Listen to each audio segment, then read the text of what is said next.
Hello and welcome to Backstage. I'm Barry Nolan, and if you are an A-list Hollywood star, director, or producer, there's only one place for you to be this week, and that is Toronto, Canada. The Toronto International Film Festival is where filmmakers from all over the world are gathering to wheel, deal, and promote their latest projects that they hope will garner gold come Oscar time and at the box office. Tim Estiloz has the big story of the day. Barry, earlier this week I was in Toronto for the start of this incredible 10-day-long festival. And every year it becomes an even more important venue for actors and filmmakers to generate Oscar buzz for their latest films. Even camera-shy superstars like Jodie Foster and Brad Pitt turn out for this red carpet event. And here's a sneak peek at the exclusive interviews that we have just for you. Very sexy V-neck.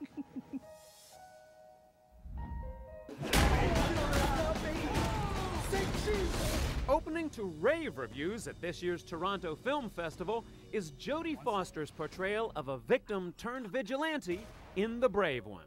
It is astonishing to find that inside you there is a stranger. I killed a man tonight. This film touches on so many different levels and so many different issues of violence versus self-protection. How did this film resonate for you personally? So many ways, so many ways. It's a great movie to talk about post 9/11 America. Who are we in post 9/11 America, and specifically post 9/11 New York, a place where the streets are clean and there's a cop on every corner, and Times Square looks like Disneyland, and we all live in $1 million condos, and yet there's this fear that lives underneath the surface. Paranoia and obsession drive the storyline in another festival favorite, The Assassination of Jesse James by the coward Robert Ford, starring Brad Pitt and Casey Affleck. It is interesting the many ways you and I overlap. I honestly believe I'm destined for great things, Mr. James. You give me signs that make me wonder.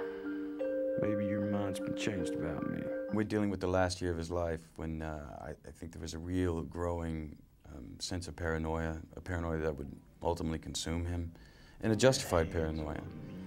But also a man lost behind his image and weary of living an alias and not knowing how to evolve past that. It comes across in the film that he found great solace in being a family man and his children. How has fatherhood changed you? I heard it a million times, and you just don't know till you get in it.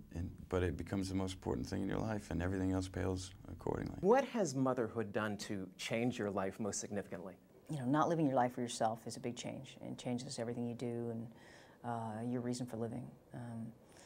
The nice thing about it is that you have an identity that's not a part of how your work is, and that's kind of helpful for me, because as a person who's grown up in the public eye, you don't know who you are unless somebody's clapping. And that's not good. You got to learn who you are without somebody clapping. And I think mopping up vomit is probably a good way to tell you who you are.